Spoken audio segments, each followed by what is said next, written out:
कृपया वीडियो में नए हैं तो वीडियो को लाइक एंड सब्सक्राइब करें।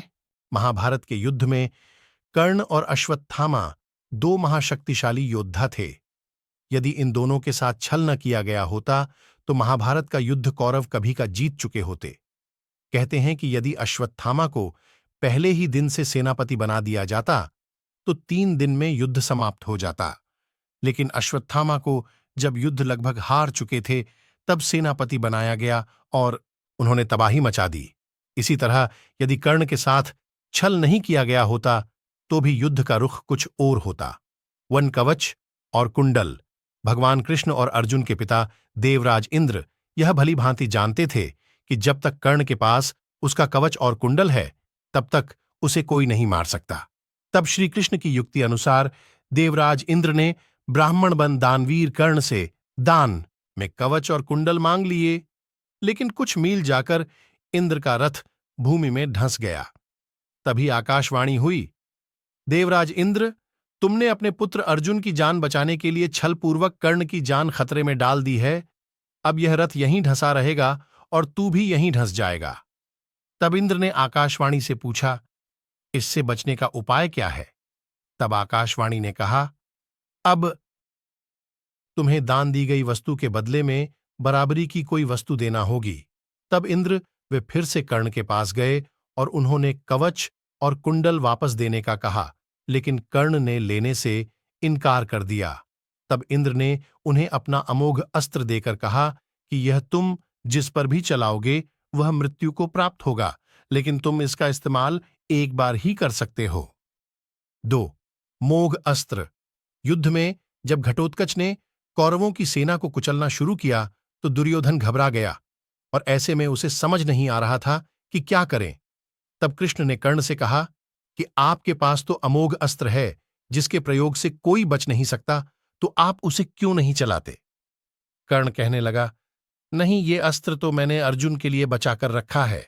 तब श्री कृष्ण कहते हैं कि अर्जुन पर तो तुम तब चलाओगे जब ये कौरव सेना बचेगी, ये दुर्योधन बचेगा।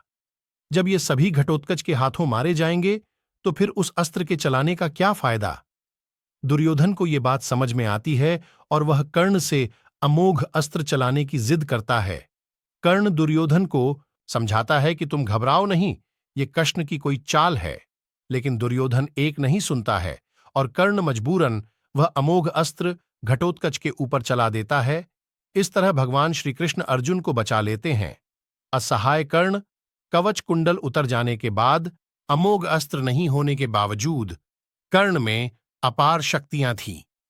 युद्ध के 17वें दिन शल्य को कर्ण का सारथी बनाया गया।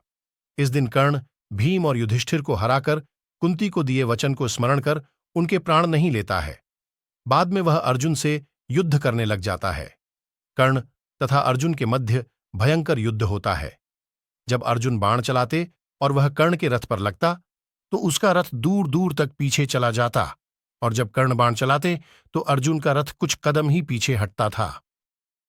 और ऐसे में श्री कृष्ण कर्ण की बहुत तारीफ करते हैं। तब अर्जुन भगवान से कहते हैं कि आप कर्ण की तारीफ कर रहे हैं, जिसके बाण से हमारा रथ मात्र कुछ कदम ही पीछे हट रहा है, लेकिन मेरे बाण से तो उसका रथ कई गज पीछे जा रहा है। तब ऐसे में कृष्ण मुस्कुरा देते हैं। तभी अचानक कर्ण के रथ का पहिया भूमि में धंस जाता है। इसी मौके का लाभ उठाने के लिए श्री कृष्ण अर्जुन से तीर चलाने को कहते हैं। बड़े ही बेमन से अर्जुन असहाय अवस्था में कर्ण का वध कर देता है। इसके बाद कौरव अपना उत्साह हार बैठते हैं, उनका मनोबल टूट जाता है। फिर शल्य प्रधान सेनापति बनाए जाते हैं, परंतु उनको भी युधिष्ठिर दिन के अंत में मार देते हैं।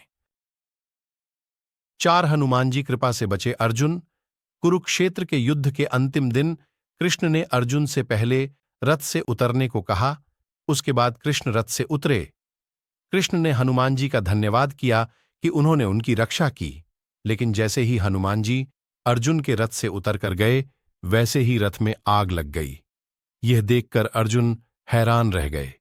कृष्ण ने उन्हें बताया कि कैसे हनुमान जी उनकी दिव्य अस्त्रों से रक्षा कर रहे थे।